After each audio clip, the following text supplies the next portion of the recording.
Salut à tous et bienvenue sur Paris Tours TV pour évoquer tous ensemble le Quintet Plus de ce vendredi 29 novembre sur la cendrée parisienne de Vincennes, une des dernières nocturnes de l'année 2024. Vous sera proposé ce vendredi et le Quintet Plus aux alentours de 20h15 dans la 4e course du programme, le prix Vesta, une épreuve proposée à des mâles et hongres de 4 ans n'ayant pas gagné 61 000 €.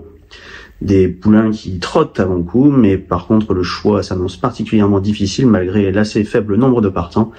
Bien malin celui qui pourra donner le quintet dans l'ordre avant coup, c'est ce qu'on va essayer tout de même de faire tous ensemble. On va passer tout de suite au tableau des partants de cette épreuve et on débute avec le moins riche, l'As Kourou, un représentant de l'écurie Montesson qui vient de prouver sa forme en se classant 3e. Il monte de catégorie et ne fait pas partie des priorités sans être une impossibilité. Le numéro 2, Kétos Durin, 2 parcours dans les jambes. Sa rentrée était excellente puisqu'elle s'était soldée par une 2e place. Récemment, dans la finale régionale à Mokanchi, il a été moins tranchant devant se contenter de la 6e place. Le numéro 3, King Evolution, est un cheval estimé par son mentor. Il n'est sans doute pas encore arrivé à maturité, mais fait régulièrement, on peut dire presque toutes ses courses. Il fait partie des possibilités avant coup pour les places. Le numéro 4, Ken Fairfait, associé à Franck Nivard, vient de se comporter fort honorablement dans la finale régionale du Grand Nord au Croisé-la-Roche. Il terminait 3e à l'issue d'une belle fin de course et après avoir tardé à avoir les coups des franches. Le numéro 5, King de l'Ouest, qui dépend du redoutable entraînement de Sylvain Dupont.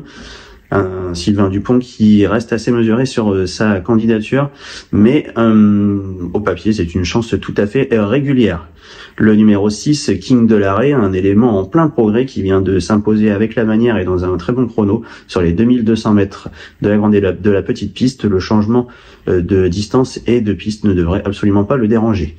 Le numéro 7, Crystal Pia, qui ne comporte que peu de fausses notes depuis ses débuts, et c'est un concurrent encore tout neuf puisqu'il n'a couru qu'à 11 reprises, fait partie également des belles chances de la course. Le numéro 8, Keops Sinclair, un concurrent qui a été préservé pendant une bonne partie de l'année par Franck Leblanc.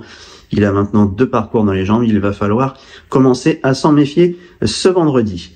Le numéro 9, Kenor des Bois, un cheval avec de solides références, notamment sur les 2007 de la grande piste. Petit bémol, il n'a qu'un parcours dans les jambes, même s'il a travaillé en conséquence, il pourrait manquer d'une vraie course. Le numéro 10, Kibri Montaval, fait avant coup fait office de gros outsider et peut-être la seule concurrente que l'on peut vraiment écarter avant coup. On termine avec les 4 plus riches, 4 belles chances. Le numéro 11, Kenzo Dumont, qui vient de très bien se comporter sur la grande piste de Vincennes et dans un bon chrono. C'est un candidat à la victoire, tout comme le 12, Quelle Prestance, qui reste sur 2 victoires sur plus court. Il faudra pour lui aborder pour la première fois le parcours exigeant des 2850 mètres de la grande piste, et vu l'habileté de son entourage, la passe de 3 est envisageable. Le 13, Camour, vient de pleinement rassurer après 2 sorties en demi-teinte.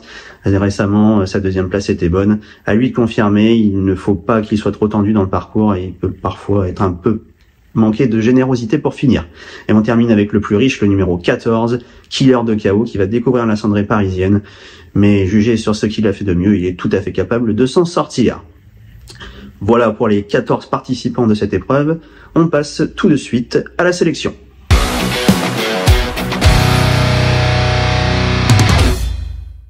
Allez, on passe à la sélection et mon préféré pour le Quintet Plus de ce vendredi à Vincennes est le numéro 12, Quelle Prestance, Quelle Prestance qui reste sur 2 victoires sur les 2100 mètres de la grande piste et on va retrouver tout de suite en image sa plus récente sortie. Il s'agissait du prix de Bidart où il s'est imposé, vous pouvez le voir en se montrant très tenace dans la phase finale pour repousser l'attaque de Cancan. Il s'imposait en 11 effractions ce jour-là.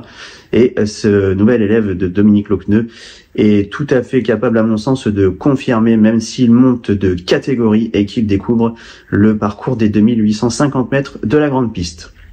Très à l'aise pieds nus, une nouvelle fois associé à Johan Le Bourgeois. il est capable de signer la passe de 3.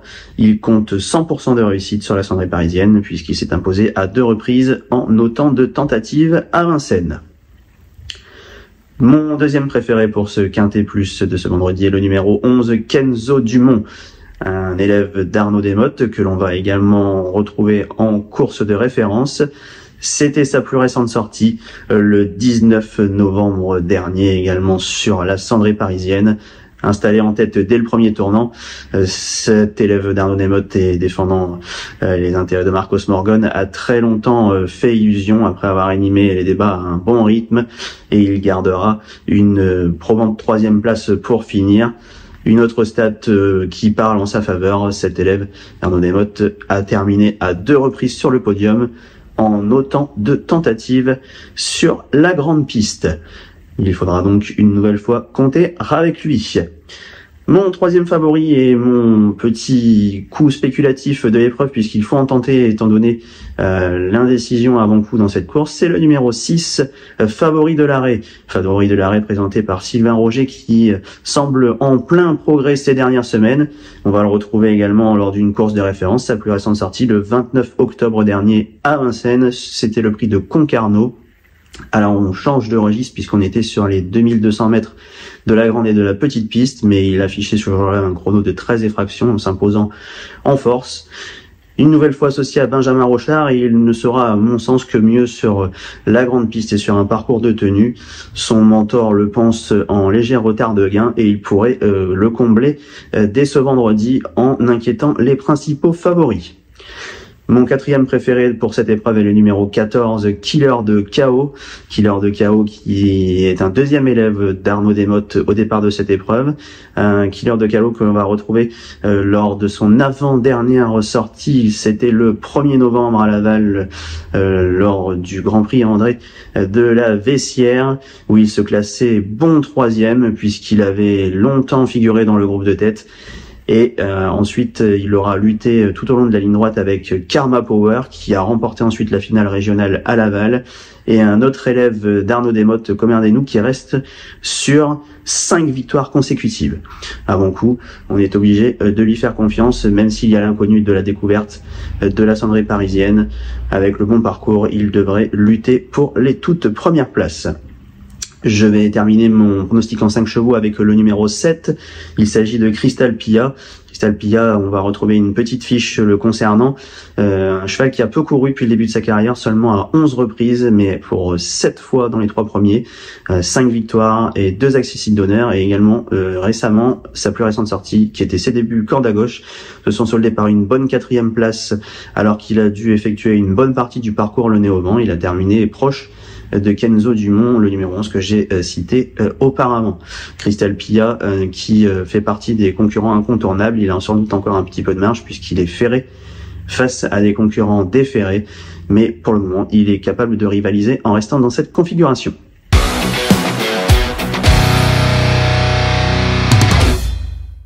Voilà donc pour mes 5 préférés que je vais vous rappeler en chiffres. Le 12, le 11, le 6, le 14 et le 7. 12, 6, 11, 14 et 7. Mais n'hésitez surtout pas à élargir vos jeux. Et si vous envoyez un petit outsider, à le rajouter dans une combinaison, car on pourrait avoir place dans cette course à quelques surprises. Et on va terminer cette émission avec un petit pari. On va rester sur l'hippodrome de Paris-Vincennes et dans la 8e et dernière épreuve du programme, une course sous la selle. Je vous conseille de racheter le 808 Christelle Seven, une élève de Jean-Michel Bazir. Alors il faut avoir le cœur bien accroché avec elle, puisqu'elle comporte beaucoup de disqualifications dans sa musique. On a raté l'objectif la dernière fois, elle s'est montrée fautive en pleine. Alexa Brivard est une nouvelle fois en selle, elle a de la marge au gain. Il lui suffit de rester sage pour prétendre à la victoire. Voilà, avant de nous quitter, je vous rappelle, n'hésitez pas à suivre toute l'actualité de Paris Turf qui se situe sur X, mais également sur Facebook et le site internet de paristurf.com, sans oublier le YouTube, mais ça vous connaissez déjà puisque vous êtes là. Allez, on se retrouve dès demain pour une nouvelle émission de Quintet Net. Bon jeu à tous et vive les courses!